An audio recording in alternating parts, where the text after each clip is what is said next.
ndax xam ngeen ni fële ca Chine feebar bii di coronavirus jot na fa faat ay doomu aadama gis nag ne réewu Chine ak Sénégal demlent bi bëri na moo tax nag réewu Sénégal daal di yëkki ay kàddu surtout ministère de la santé li leeral rek askan mi ne jël nañu ay matuwaay ngir fexe kaaraange am waaye it wérgu yaramu nit yi yemb ba feebar boobu leen ñu dégg mu bañ a yegg si fii ci réew mi moo tax nag dinañ fi dalal si kanam docteur Boly Diop nekk chef division surveillance et riposte bu ministère de la santé du ñàkk mu teew fi ci kanam tuuti ndax yegg seegul bu ko defee ñu gën a yaatal ci boobule feebar gën ci am ay information yu doy ñaareelu pàcc bi ñu jagleel ko la nga xam ne moo xew fële ca Gambie ndax collectif bi di Trieuse jot na daal di amal manifestation démb ñu jàpp ci ay nit yu bëri yenn ci responsable wax nag ne bëri na ci ñoo xamante ne xamuñu jamono ji fan lañ nekk moo tax nag ñu taxaw ci li nga xamante ne rek moo di manifestation boobu ndax nag Adama Barrow di président bu Gambie dige woon na ba mu yegsi ak collectif ba mu àndaloon ni ñetti at dong lay def ca bopp réew ma daal di jug fa organiser yeneen i élection yoo xam ni du ca bokk moo tax nag ñu mel noonu taxaw ca mbedd ba di ko fàttali kàddoom yooyee ci kanam lay doon ñaareelu parti bi ñu dalal ci Seydi Gassama nekk directeur exécutif bu Amnesty International section Sénégal leneen it lu am solo bu yegsee ñu ñambaas ko ci mu di mbiru Guinée Conakry ndax it foofu am na ay manifester lépp it ngir ñaawlu rek projet de modification de la constitution bi nga xamante ne ñott nañ ne kii di Alpha Condé daanu ko amal ngir fexe am ñetteelu mandat loolu it bu ñëwee ñu gën ko yaatal waaye it lundi bu jot ñu ànd ci ak Pape Djibril Fall mi nga xamante ne lundi daal lay bañ a dégg Pape maa ngi lay ziar. delloo ziar bu baax non lundi moom bañu ma ko dégg ndax xam nga occasion bu ñu am pour wax ak sénégalais yi dañ koy yàkkamti lool. sant yàlla di nuyu sénégalais yi ñuy seetaan si biir réew mi ak rawatina tey nag ci bitim réew. waaw rawatina coronavirus bi nga tudd noonu sunu mbokk ya nekk fële ci Chine. ca dëkk ba nga xamante ni fa la mbir mi xewee ñoo ngi woote wàllu sax à l'endroit des autorités ngir ñu bàyyi leen xel te ñu ci interpeller aussi les autorités yi nga xamante ni ñoom ñoo fa nekk. ci ambassade yi ak consulat ngir ñu jëm leen a jàppale ba seen njàqare daal di leen di féete ginnaaw donc di nuyu ñëpp di kontaan trop ci bokkat ak yow plateau. coronavirus moom loo ci xam. daf may fàttali Ebola rek c'est-à-dire que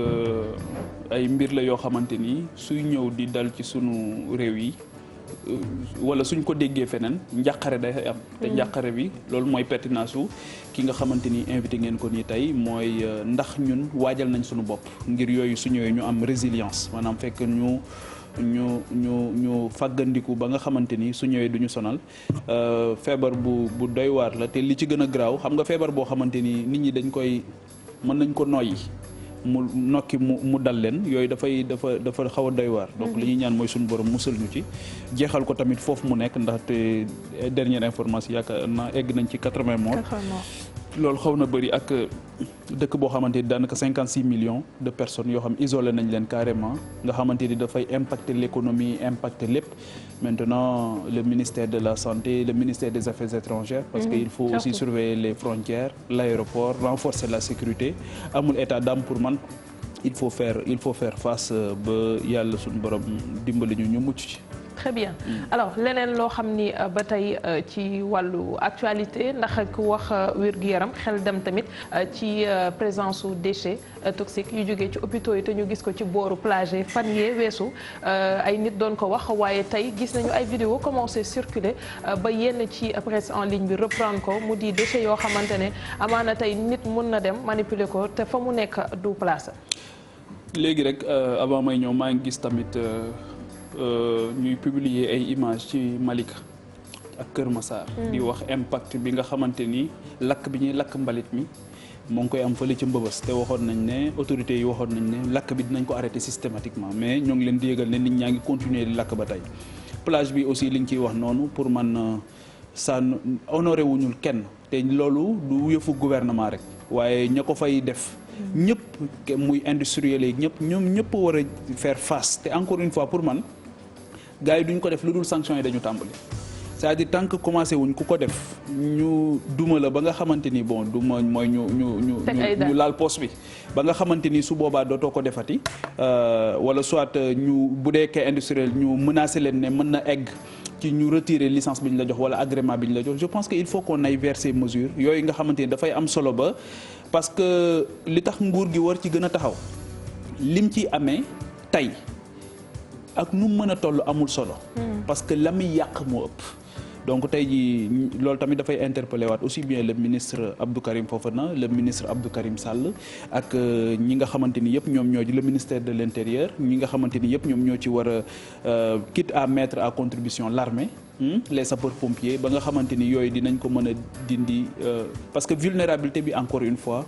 ñi nga xamante ni ñooy nekk au contact de ces déchets ñoom lay gën a solal aram te ñooñu le plus souvent buñ ci egg duñu xam yan mesure la ñu war a jël ba mucc ci. Très bien du ñàkk it bu fi ki fi yore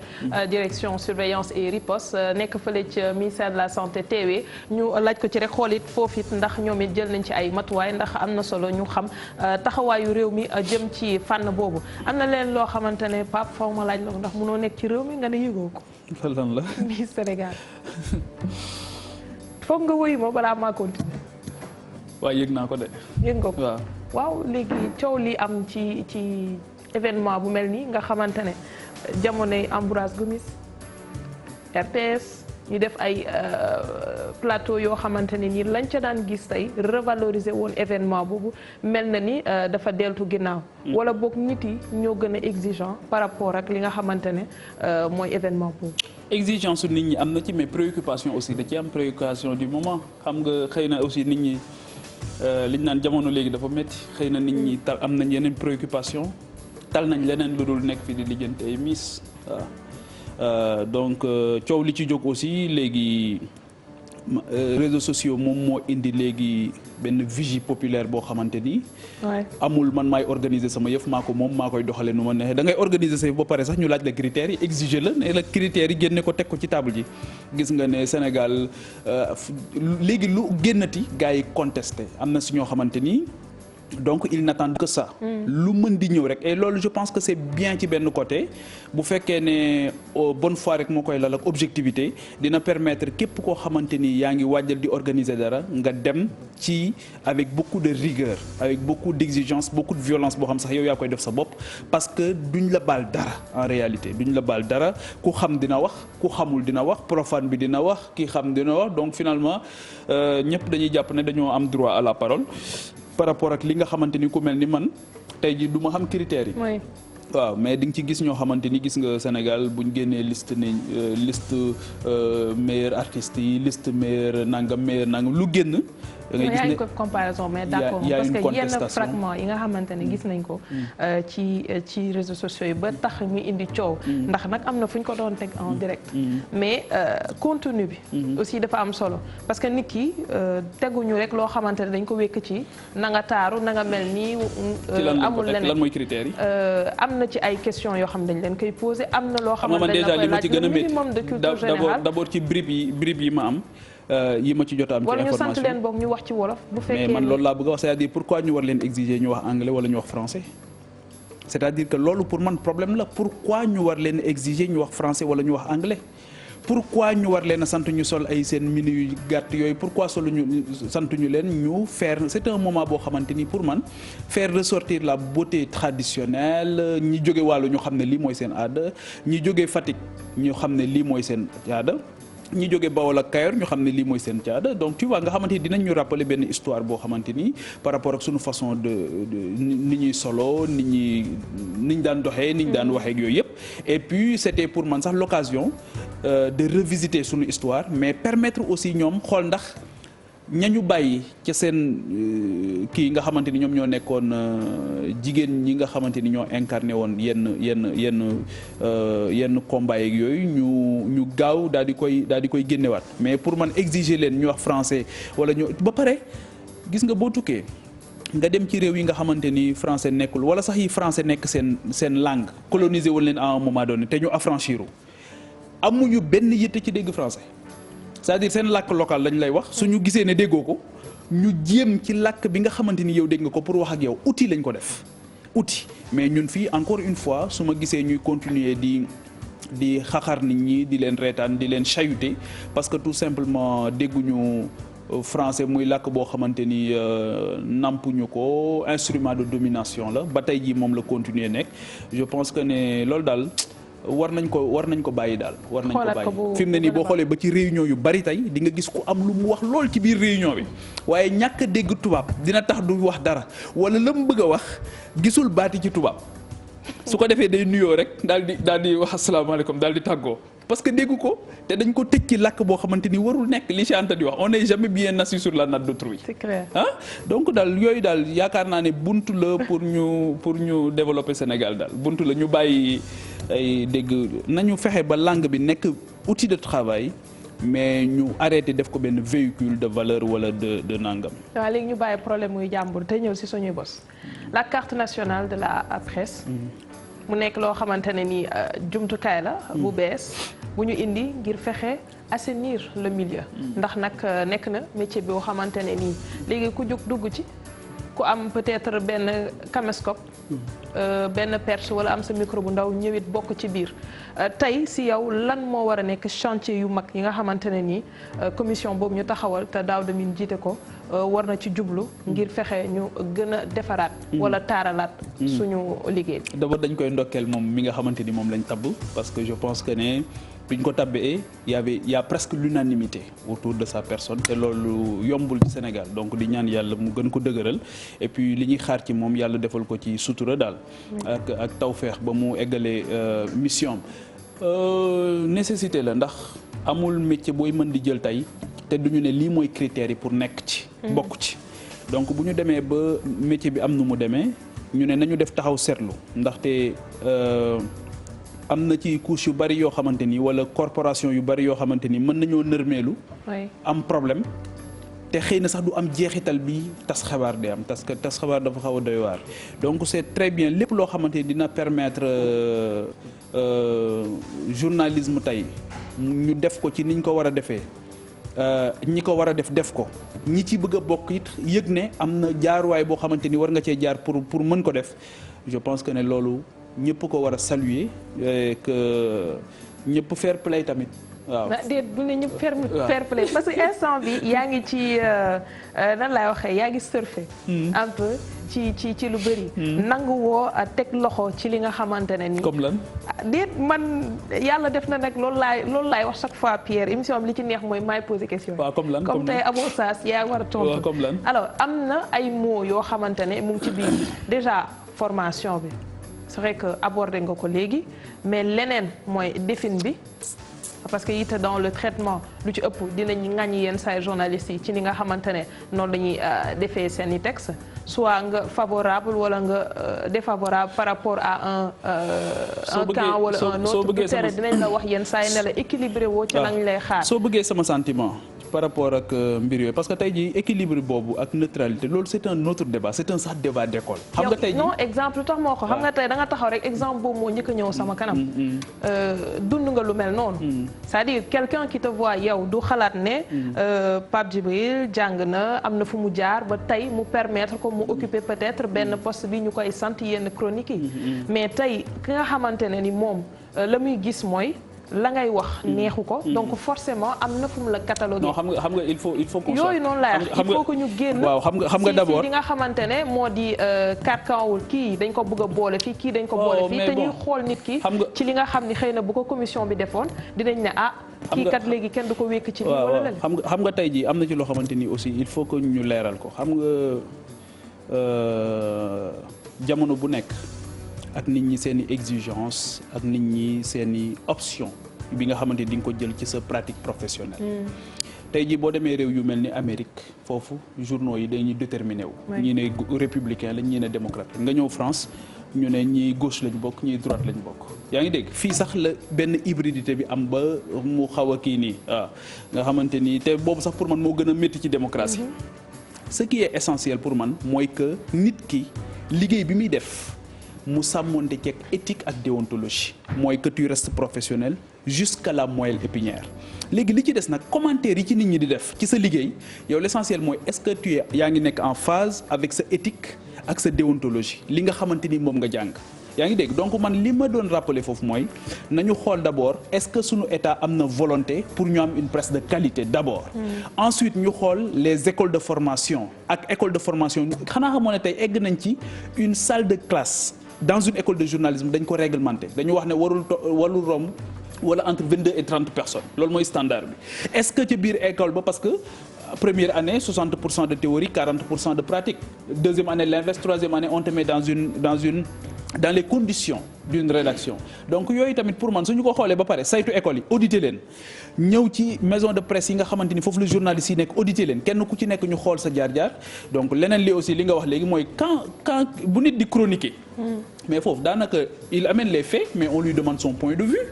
bokkul ak ki nga xam da nga ko fekk ci mu war a def un journalisme de compte rendu là il reste fidèle aux faits foog ñu xàmme tamit lu ci bëri aussi homme politique yi ñoo koy wax et pour man ça relève souvent d'une inculture. merci beaucoup Pape Djibril Fall di wax téléspectateurs yi ñuy seetaan rek ne docteur Boli Diop yegsi na nekk njiitu division surveillance et riposte ci ministère de la santé docteur dalal jàmm ci plateau. soxna Aram ñu ngi leen nuyu Pape Djibril ñu ngi leen nuyu di nuyu tamit seen téléspectateurs yi di jéggalu ci retard bi xam nga lundi la liggéey bi moo bëri woon ak embouteillage. très bien alors ñu ñëw ci li nga xamante ne moom la ñuy waxtaanee tey coronavirus def ay loronge ca Chine ba yenn ci ay ressortissants sénégalais yi fa nekk commencé tiit boo ñu doon expliquer tey feebar boobu ci leeral naka lañ koy xàmmee ak ban fee wala ban virus wala nan lañ koy jëlee wala nan lay duggee ci nit. waaw bu ñuy wax coronavirus dañ koy méngaleeg ci li ñuy wax jàngoro yoo xam ne dañuy joxe yaram bu tàng mel ni lu bëri ak jàngoro yi am suñu réew yi su may wax loolu dama naan coronavirus bu ñu koy jéem a xayma dañuy xool est-ce que dafa méngoog sibiru wala dafa méngoog palu mais lii tax ñu xam lan la coronavirus il faut ñu def ay tests laboratoire moo tax ñu mun a xam ni coronavirus yi et tamit bu ñuy wax tamit coronavirus dafa bëri ay xeet yu bëri coronavirus bu ñuy xayma am na juróom benn xeetu virus coronavirus ñeenti ñi moom amuñu benn jafe-jafe ñu ngi fi mais ñaar ñi ñoom ñoo am lu ñuy wax potentiel épidémique lu nga xam ni en tout cas mun na jur épidémie ci yenn dëkk yi bu fekkee feeñ na fa. fu mel ni Sénégal ndax mën nañu xëy gis fi feebar bu mel noonu. waaw fu mel ni Sénégal damay wax ni di dalal dalu xelu nit ñi am nañ lu ñuy wax système de surveillance feebar yu bëri ñu ngi koy surveiller ci nit ñi liñ yëgul ak lu ñu yëgul parce que loolu tamit moom mooy surveillance loolu mooy sécurité dëkk. am na yu bëri lañ koy def ci suuf lu nga xam ne askan bi du ko yëg mais techniciens yi ñu ngi xayma saa su ne feebar yu nga xam ni am nañ potentiel épidémique suñuy xayma ayu bés bu nekk Sénégal nañu jot bépp information. ci feebar buy wàlle ñu koy traité def lu ñuy wax le compte rendu di ko tas ak ñiy faj di wax tamit Sénégal am nañ système bu nga xam ne en tout cas mu ngi surveiller en tout cas même sax loo xam ni en tout cas ñëwagul. am na oui Pape. oui non vas-y. alors j'allais dire am na sànq bi ñuy door ñu ngi koy wax relation yoo xam ni Sénégal am na ko Chine donc dem beeg dikk bi ci diggante ñaari réew bi bëri na tey yan garantie ngeen ñu mën a jox ci ne ñooñuy fii dugg wala ñun ñi génn dafa dem du indi benn jafe-jafe jëmee ci feebar boobu.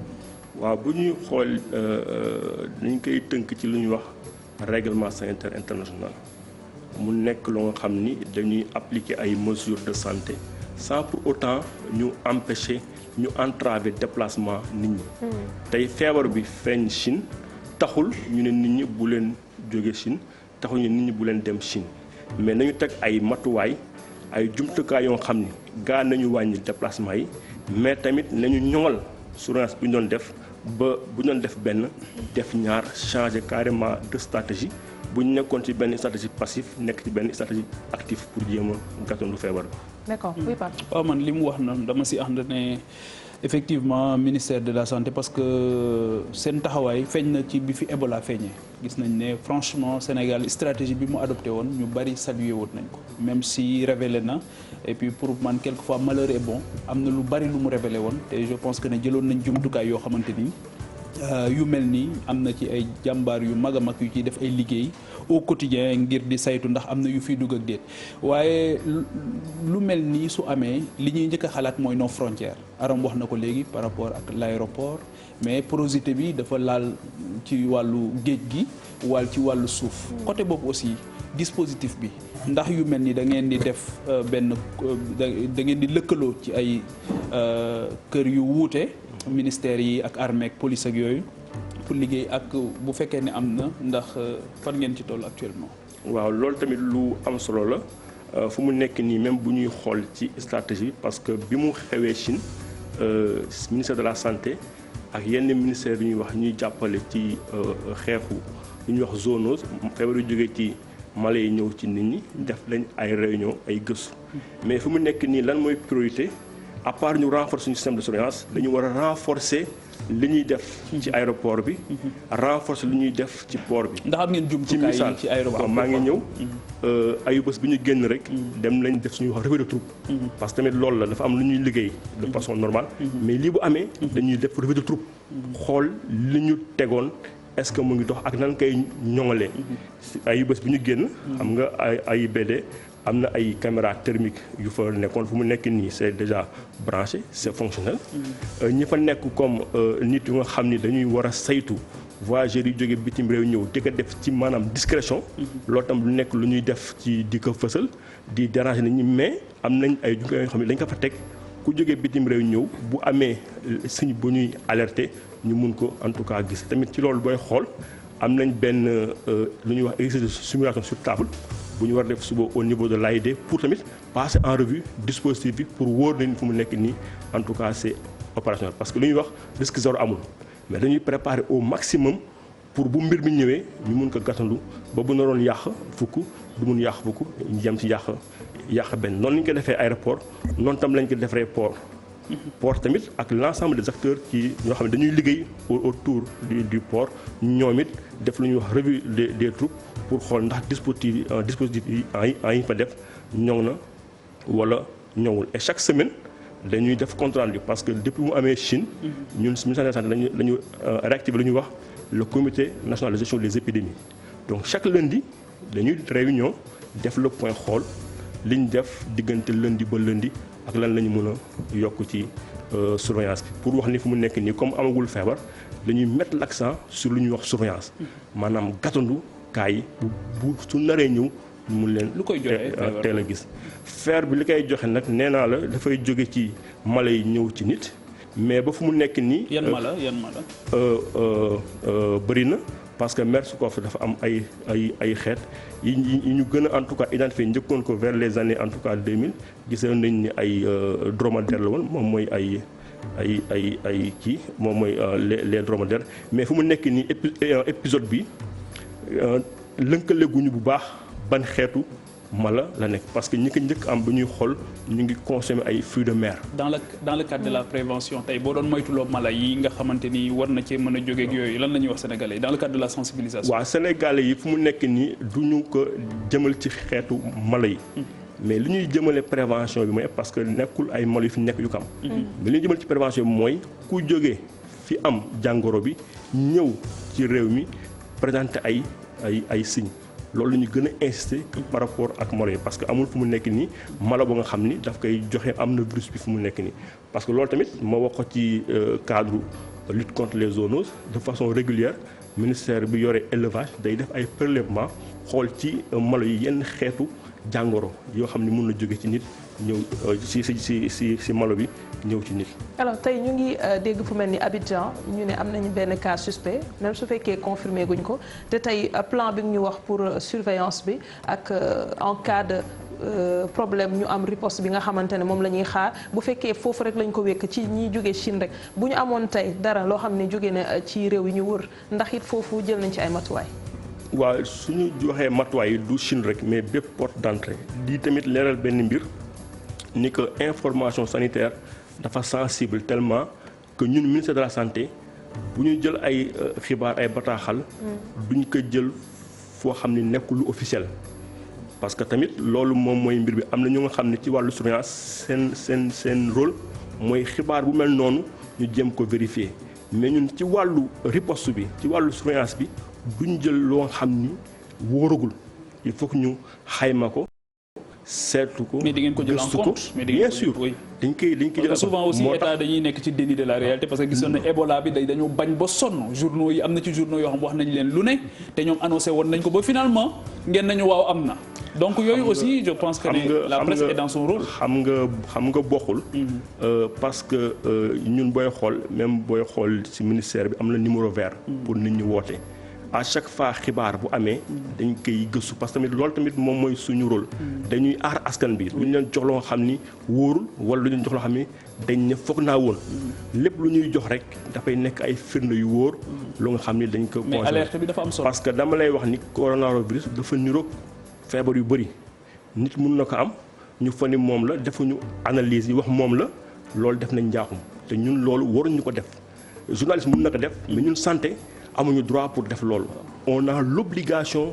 de résultat tey bu ñu nekk cas am na rek c'est parce que cas am na du ñu nekk di jeex jaax mais nag comme li nga wax ni bu jeex jaax amee am nañ ay jumtukaay yu ñoo xam ne dañuy xool xayma évaluer est-ce que loolu am na wala amul. yëg ngeen ne fa mbir mi xewee ci Chine am na ay sénégalais yu fa nekk. sénégalais yi fépp. waaw ma ne ndax foofu yëg ngeen ne. sénégalais yi jot ngeen alerte bi. loolu jotaguñ ko. ok ñun jot nañ ko waaw jotaguñu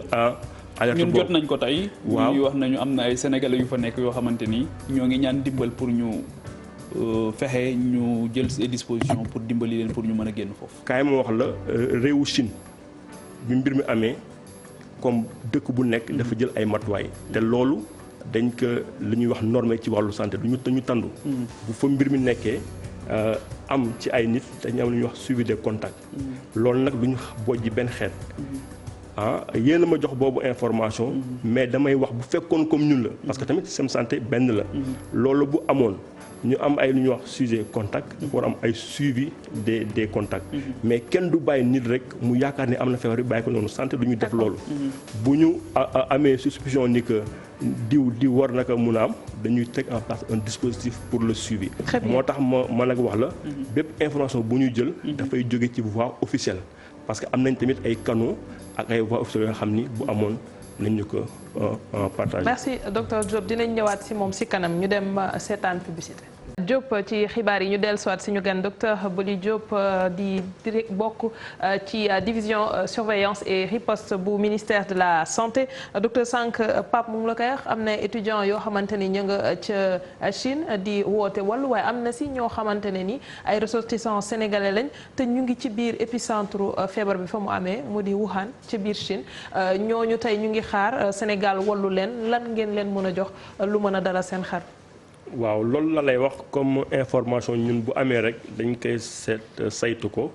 tamit di wax ni réponse bi ci épidémie bi xew si te ñëwagul dafay nekk réponse boo xam ni secteur yëpp ñoo ci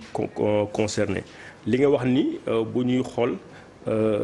li en tout cas ñi nekk au premier plan ministère des affaires étrangères mu ngi ci biir bu ñu jokkook en tout cas ñoom xool vérifier information yi bu amee ci li ñuy wax dans le cadre li ñuy wax task force parce que tamit bu ñuy xool coordination réponse bi mun na nekk à un plus haut niveau au niveau du secrétariat du gouvernement ñu xool en tout cas naka la ñuy def ba suñu ressources yi nekk foofu seen xel mun a dal. tamit di dalal xelu Sénégalais yi nekk fii itam di ni wax ni mbir bi buñ ko xaatee rek Chine parce que nit mun na jóge Chine jaar benn dëkk. ñëw Sénégal loolu yëpp teg nañ ay jumtukaay yoo xam ni au niveau de l'aéroport ak des ports nañu mun a tracer. en tout cas bépp koo xam ni dafay dugg pour ñu mun a évaluer risque bi def li ci war tamit di wax sénégalais yi am na numéro vert yu ñuy joxe pour en tout cas képp nga xam ni am lu nga xam ni gis na ko te mu yaakaar ni loolu la. mu woote fa pour en tout cas ñu def lu nga xam ni moo ci war tamit dina seen xel tamit ni feebar la bu nga xam ni buñ ko teelee gàttandu en tout cas def lépp li ci war borom bi mën nañu musal ba en tout cas du nekk ci réew mi wala su fi nekkee bokk ñu faagal bu gaaw. alors tey bu fekkee ni ci réew mi la ndax am na ay mesures d'hygiène yoo xamante ne nit ñi war nañ ko adopter wala nu ñu war a nekkee peut-être pour prévenir boobu le feebar. waaw loolu dafa bokk ci message yi li ñu